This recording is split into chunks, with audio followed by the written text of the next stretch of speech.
no dia em que o total de mortes pela doença do coronavírus de 2019 nos Estados Unidos chegou a 220 mil, o presidente Donald Trump considerou o Dr. Anthony Fauci um idiota e um desastre.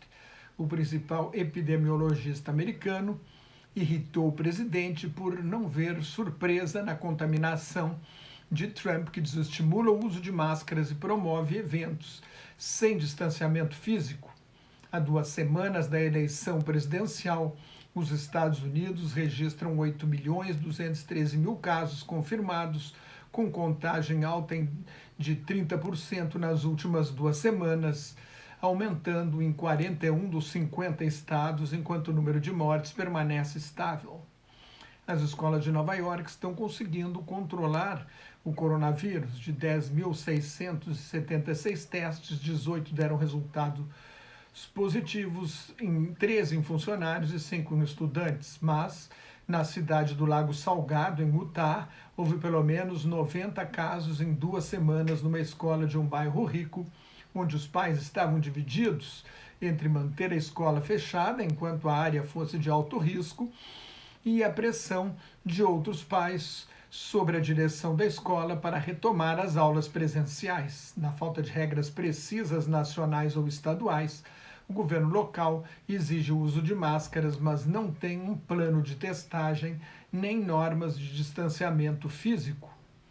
No mundo, o total de casos confirmados está em 40.344.000, com 1.717.539 mortes, mais de 30 milhões de pacientes curados, 9 milhões em tratamento com casos suaves da Covid-19 e 72.805 em estado grave.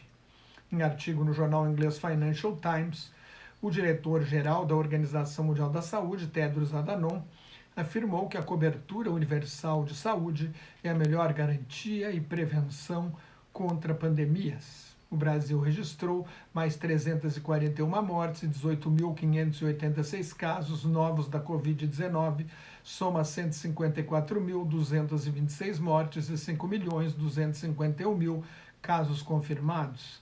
A média diária de mortes dos últimos 7 dias ficou em 502, com quase 13.000 casos novos em 24 dias. A Argentina superou 1 milhão de contágios pelo coronavírus, está em quarentena com flexibilidade em regiões de menor incidência da Covid-19 há 31 semanas. Há 18 províncias com cidades em confinamento. Na Europa, vários países anunciaram novas medidas. A partir de quarta-feira, a Irlanda vai fechar as atividades não essenciais. Bares e restaurantes só vão funcionar para entrega. As pessoas não poderão se afastar a mais de 5 quilômetros de casa. No Reino Unido, houve uma média de 17.000 casos novos por dia na semana passada. O país de Gales vai entrar em quarentena rigorosa na sexta-feira até 9 de novembro para reduzir o ritmo de 1.000 contágios por dia. O Reino Unido tem o maior número de mortes na Europa, 43.726. Na Espanha, que diagnosticou 38.000 casos novos num dia, a região de Navarra anunciou medidas drásticas. A partir de quinta-feira, os moradores só poderão sair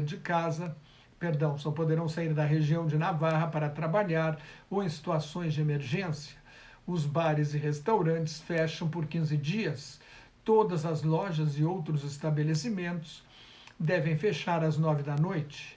O ritmo do contágio em Navarra é 3 vezes maior do que a média nacional da Espanha.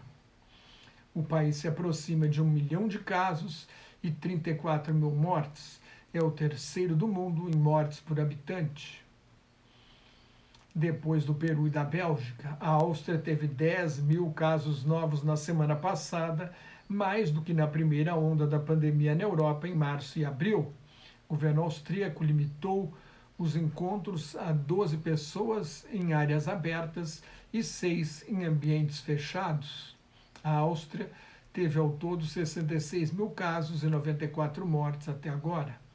Na Itália, o primeiro-ministro Giuseppe Conte autorizou os prefeitos e governadores a fechar ruas e praças onde houver concentração de pessoas. Os bares e restaurantes italianos poderão servir mesas com até 6 pessoas até a meia-noite, mas bebidas tomadas na rua só até às 6 da tarde. Depois de ser o país mais atingido quando a pandemia chegou à Europa, a Itália soma 36.316 mortes em 423.578 casos confirmados. No domingo, houve um recorde de 11.705 contaminações notificadas.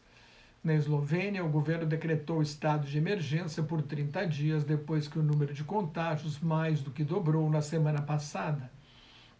O trânsito entre as regiões mais afetadas do país será proibido, todos os eventos públicos e religiosos foram cancelados. A Eslovênia registra 190 mortes.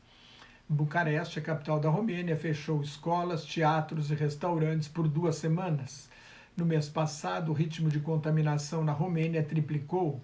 O país tem quase 183 mil casos confirmados e 5.931 mortes.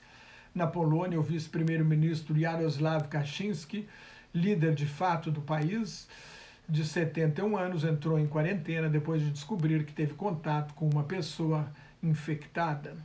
A Polônia diagnosticou 49.950 casos nos últimos 7 dias. Ao todo, tem quase 183 mil casos confirmados e 3.614 mortes. O sistema de saúde polonês é frágil, o número de médicos e enfermeiros por habitante, um dos menores da União Europeia. Na África, o ministro da Saúde do Quênia advertiu para o risco de uma segunda onda. O continente africano registra 1.665.000 casos diagnosticados e cerca de 40 mil mortes, quase metade das mortes na África do Sul, o país mais desenvolvido do continente. O ministro da Saúde sul-africano, Zwelithini Mkhize, e a mulher dele pegaram o vírus, mas confiam numa plena recuperação. Talvez por causa da população mais jovem, a Covid-19 não teve um impacto tão grave na África quanto se temia.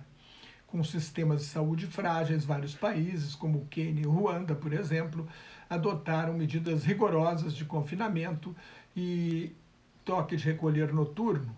Agora, com bares, restaurantes e boates reabertas, o ministro queniano Mutahi Kagwe teme uma segunda onda para combater o impacto econômico da pandemia. Os 19 países da zona do euro vão acumular um déficit público de 976 bilhões de euros, quase 1 trilhão de euros em 2020, mais de 6 trilhões de reais, o equivalente a 8,9% do produto interno bruto. Os maiores déficits serão da Espanha, da Itália e da Bélgica, os países da eurozona mais abalados pela pandemia. O Unicef, o Fundo das Nações Unidas para a Infância, acostumado a realizar campanhas de vacinação, está estocando 500 milhões de seringas para a imunização contra o coronavírus quando a vacina chegar. No momento, há 57 vacinas sendo testadas em seres humanos, 11 na fase 3, a última. As vacinas do laboratório Pfizer já estão em produção na fábrica de Puurs, na Bélgica. A empresa americana espera distribuir 100 milhões de doses neste ano. Se receber a aprovação das autoridades reguladoras, 40 milhões de doses serão destinadas ao Reino Unido. No ano que vem, vai fazer mais 1 bilhão e 300 milhões de doses. Mais notas e comentários sobre política internacional no meu blog, Globalização em Crise, que está em nelsonfrancojobim.blogspot.com, no meu Twitter e no Facebook, onde também colaboro com o grupo Quarentena News. Cuide-se, fique em casa se não tiver nada muito importante a fazer na rua, use máscara se tiver de sair à rua e muito obrigado pela sua atenção.